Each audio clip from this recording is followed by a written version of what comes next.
Okay, welcome back to another episode of the Uncut Truth. What's going on, man? You ready to talk some football? Let's jump right into and let's recap last week's games. Let's start with that first game, Auburn and LSU. I told you that this was a game that LSU was not the better team, but they would somehow win this game and then they would jump up in the rankings. And let's just look at our little rankings for the week.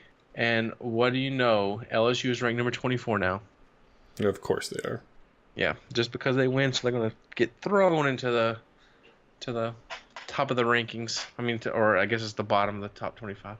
Yeah, I think it's But crazy that Auburn dropped as much as they did. I understand. Like people lose, and we'll talk about this later. But I don't understand the way they calculate how much teams drop and how much they move up. Like it's stupid to me.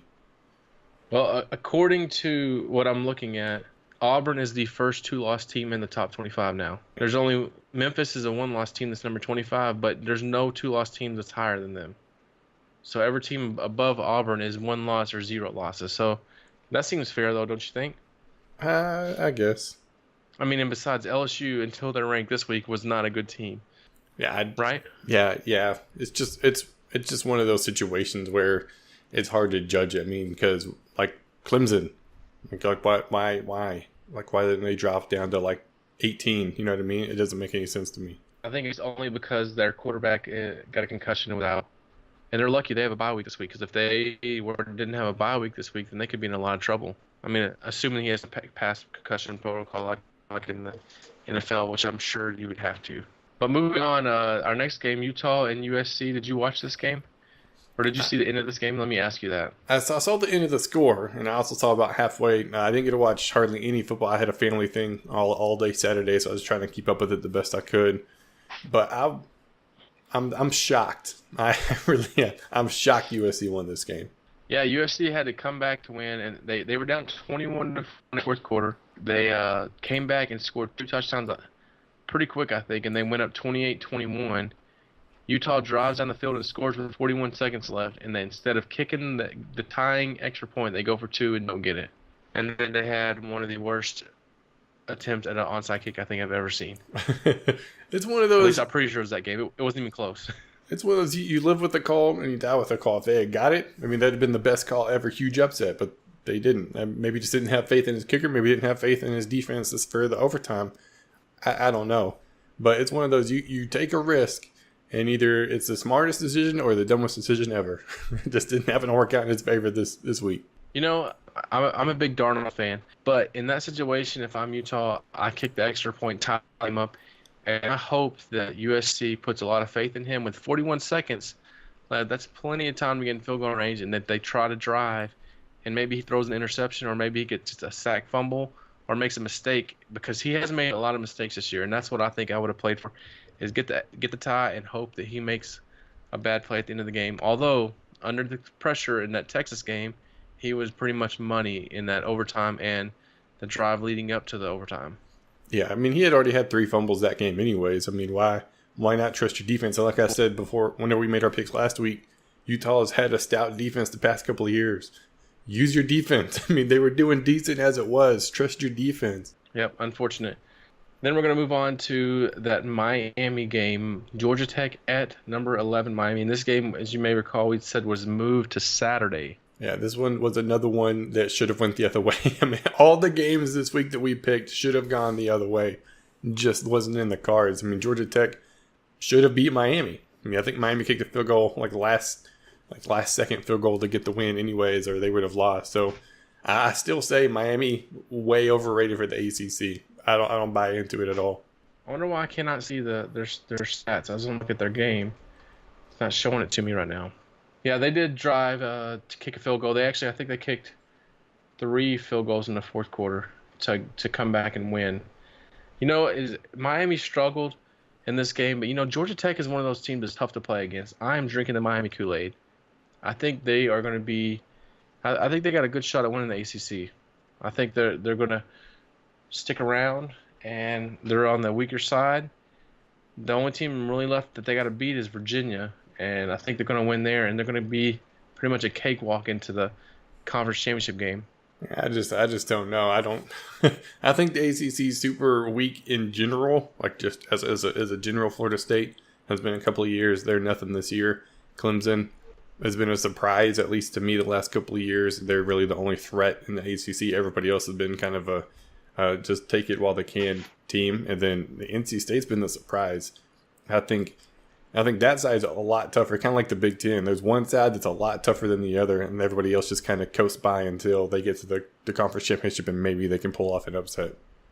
And I think Miami's in that situation. Yeah, but I think Florida State was a good team and they lost their quarterback. I mean, I think, in fact, very first episode, we both picked Florida State to be in the Final Four above Clemson because we believed in their quarterback that much. And I think even after the loss for Alabama, we both would have said, if the quarterback was healthy, that we still thought they could rebound and get into the top four. And the last game is the OU-Texas game. And, man, first thing I want to say on this one is it is not clutch for Baker Mayfield to throw a 59-yard touchdown to a broken coverage that doesn't even hit his guy in stride, and he pretty much walks into the end zone. It was a great play. Can't take anything away with him, but it doesn't make him clutch because it was blown coverage by the defense. He didn't drive him down the field. It was just blown coverage, and they got a long touchdown out of it. But I think I watched the end of this game. If I remember right, there was a penalty, I think, on Texas on third down that would have got them off the field with the lead, and they had a penalty that that extended the drive for OU. I think that's what happened.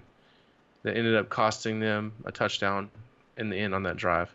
Yeah, there was there was a fourth down. There's a false start that definitely hurt. I mean, they got it anyways, but still, it's just one of those. It was a good game. I mean, as good as it could be.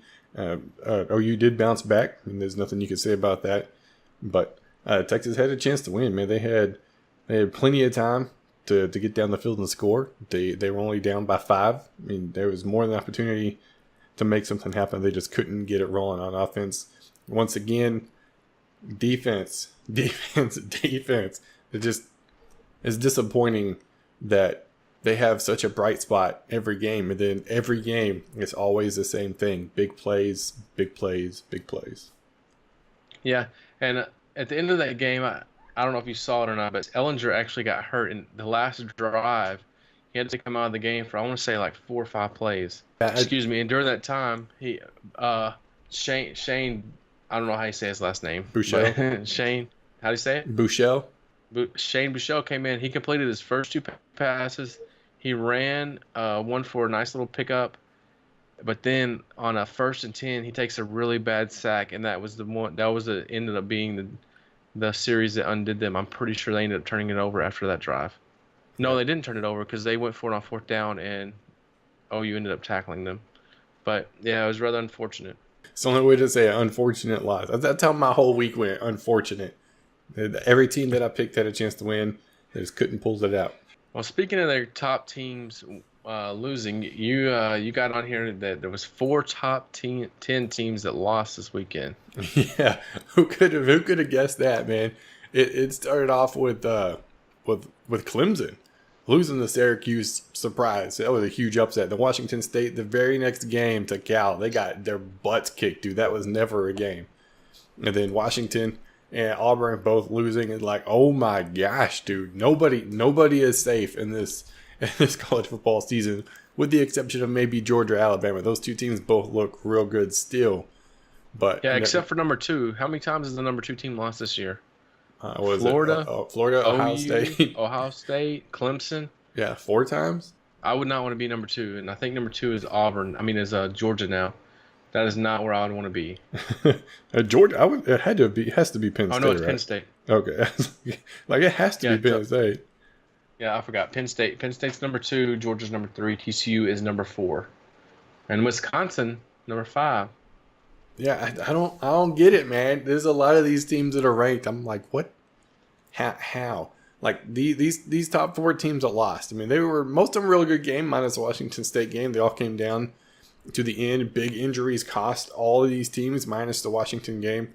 I mean, Clemson lost their quarterback. I mean, that dude was gone. Yeah, but like in their defense, Clemson was losing in that game before they lost the quarterback. Right, but he's the guy. They probably could have come back and won. He's the guy you have your whole. It's kind of like Florida State. You lose your quarterback. I mean, you're pretty much done type situation. Like that's a huge loss for anybody when a quarterback goes down. I mean, look at the going NFL here. Look at the Packers, and they lost Aaron Rodgers. Right. Yep. But did you know that it's interesting talking about the Packers? They dropped from number 3 odds to win it and win the Super Bowl this year to number 11. So they're only saying 10 teams are better than the Packers without Aaron Rodgers. That's kind of interesting. Going back to the top 10 losses, I mentioned this a little bit ago. The teams that lost, Clemson only went down 5 spots. Washington only went down 7. Or both Washington teams, Washington and Washington State. But the last week, Oklahoma lost to Iowa State. They dropped 9 slots. And Michigan lost to Michigan State. They lost 10 slots. Like, why is Clemson only going down 5 when their quarterback was blasted? Oklahoma didn't have any, like, maybe that's why, because their quarterback was out and they showed him some mercy. Like, Clemson's schedule's not any better than any of these other teams. I don't get why only 5. Well, I think you hit it on the head there, because the quarterback isn't out for the season. If he was out for a lengthy amount of time, then I think that you probably see him drop further. But Clemson already has 3 wins against top 25 teams this year. They beat Auburn, they beat Louisville, and they beat Virginia Tech. So, I mean, they've got 3 quality wins before this one. We always get into that when we talk the playoff rankings. I mean, quality wins. Is Louisville really a quality win now? I mean, they're nothing. Well, if they don't lose another game this year, would you say it's a quality win? No. They finished with 3 losses? No. I mean, it's a better win than against Kent State. I'll give you that. I'll give you that. It's a better win there, but I still wouldn't say it was a quality win. Or, I mean, I think it's still a better win than if they beat Florida State at the end of the season. Louisville, I think they're going to knock someone off this season. They're going to beat someone they shouldn't beat down the stretch.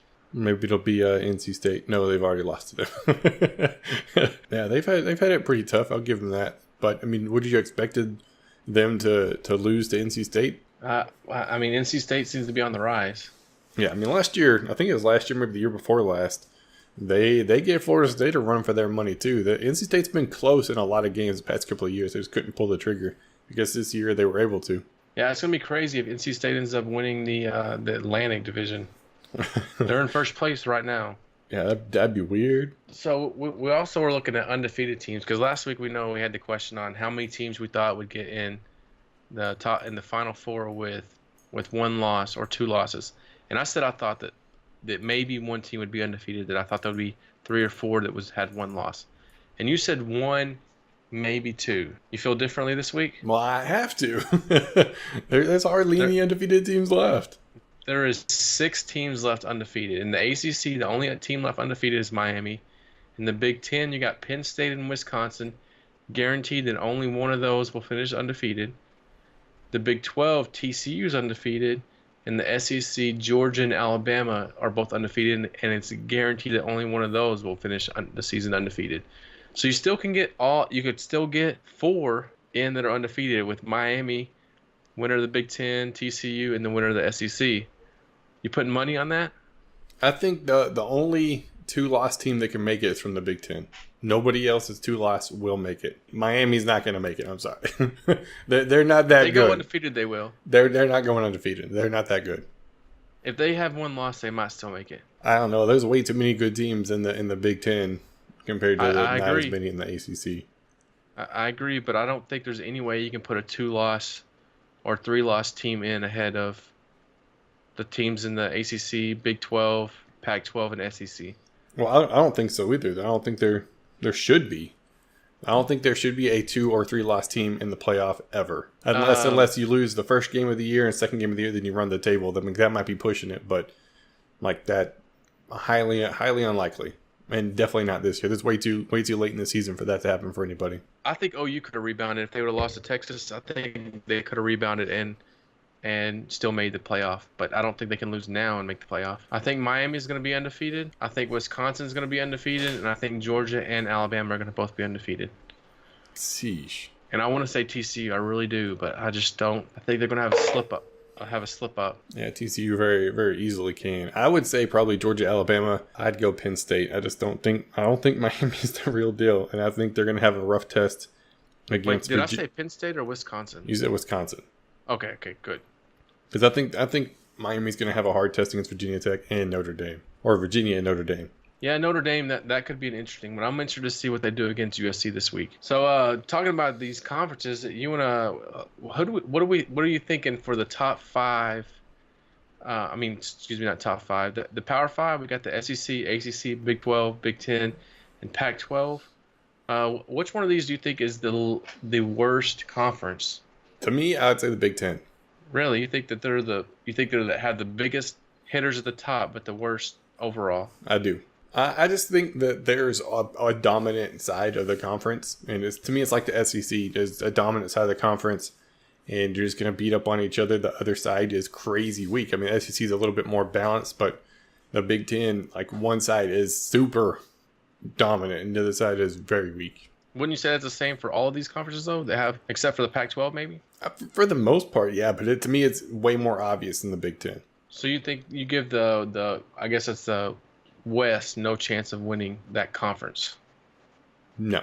And see, I feel like this is the first year that the ACC could have someone win it on the coastal side, and I feel like this is the first year the SEC could have someone win it on the East because Alabama's been so dominant for so long. But I feel like Georgia could be the one that knocks them off. So who you got as number 4?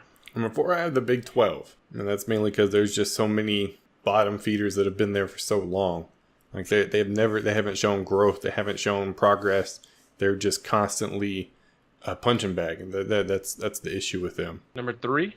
Number 3, I'm with the Pac-12. I mean, it's kind of sporadic. Washington's kind of jumped out into the forefront as a potential powerhouse, whereas Oregon's dropped off. Washington State's kind of jumped up as well. USC's been pretty dominant. UCLA has been in years past. Arizona and Arizona State have both been decent. I mean, Arizona State's looked horrible at the start of this year. They bounced back and knocked off some big people. And then Colorado winning the conference championship last year, or going to the conference championship last year, was a big surprise in general. So to me, it's not necessarily one team dominant or two teams dominant. It's very interchangeable year to year, and I think that's what makes them a good conference. And that you got number 2? Number 2, ACC. As much as I diss on the ACC and I hate the ACC, to me they're way overrated. They're still a good conference. They're starting to do a lot like the Pac-12 Whoa. If you have them as the number 2 conference, how do you say that they're way overrated? Just like I say the SEC is overrated and they're my number 1 conference. Okay. Like the ACC, they're doing a lot of, or the Pac-12 is doing a lot of what the ACC has been doing, where it's not super dominant, or the teams that have been dominant are slowly fading, and more guys are taking step up, like NC State jumping up while they have a chance, or Louisville coming out of nowhere and having a chance since they've been in the ACC. I mean, they were good whenever they were in their old conference. It was strong, but when they jumped to ACC, they kind of fell off a little bit, but they're jumping back up as well. And it's just, and they play entertaining football. So I got them as number 2. I do agree with that. And then, and so number 1, the SEC. The SEC. There's just something about the conference. I don't think that their ranking should be reflective on their history, because literally, like, out of probably 12 teams, about 8 to 10 of them are ranked every freaking year, and it doesn't make any sense just because they're SEC, but they're continuously good. You have the potential upsets with the Ole Miss or the Arkansas, but there are also still some bottom feeders that haven't quite excelled yet in the past couple of years. They have the potential for an upset, but it seems like everybody's fairly dominant, just not super dominant like Alabama. Yeah, I feel like Alabama is probably the best team in the country, and they're in the SEC, but my list is almost the exact opposite of yours. I have SEC as the lowest conference. For one, this year, I put 4-15 versus top ranked versus top 25 opponents, which some of those wins and losses came in conference, but I'm pretty sure the only team to win a top 25 game outside of the SEC that was out of conference is Alabama when they beat Florida State. Every other out-of-conference game that they've played this year, they've lost. Dang. For one. So when they play the better opponents in the other conferences, they lose. And a lot of those games were not even close. They have 2 teams in the top 25, which I think Georgia and Alabama may be the best 2 teams in the country.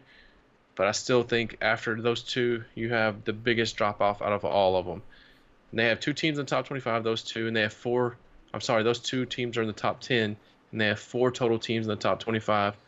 But like I said, anytime an SEC team gets a big win, they immediately jump in the top 25, like LSU, beating Auburn, and what did they do? They immediately jumped in the top 25. When Mississippi State beat LSU, what they do? They jumped in the top 25. So whatever happens, if one of them loses, there's going to be a team that wins, and they'll immediately put them in the top 25 because of that one win. They get more. I feel like they get more benefits than any other conference for that. Number 4, I have ACC, and I put the reason why is because they have a lot of injuries now, and it's kind of brought this conference down with Florida State not being that good and Louisville losing. And Clemson lost this weekend. Really, I mean, NC State are not going to beat. They're not going to win the national title this year. I don't think Clemson can either, but I'm saying that they're way down this year. Number 3, I got the Big 12.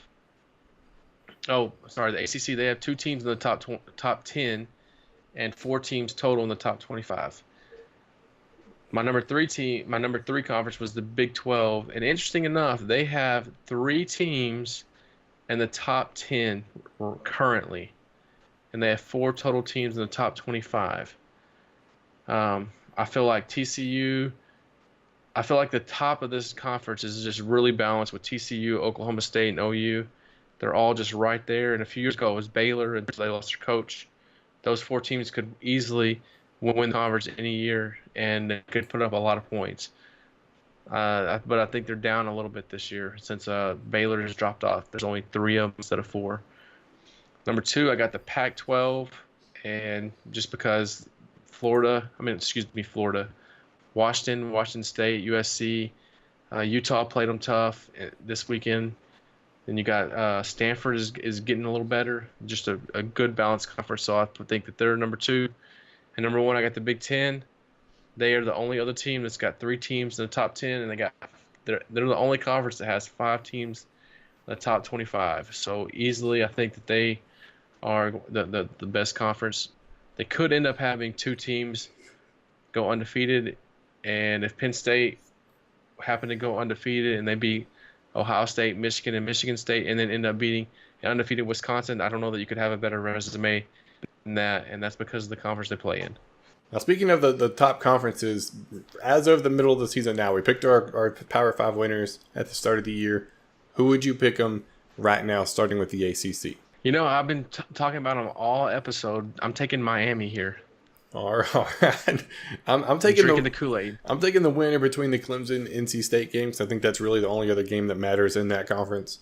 Whoever wins that's going to take it. Maybe if Clemson's quarterback's back in time, but that should be a heck of a battle. Yeah, I think they play the 28th. Is that right? Is that what I saw? No, they play the 4th, November 4th. But NC State and Clemson both have byes this week, so surely they should be the quarterback should be able to go by then, I would think. Hopefully.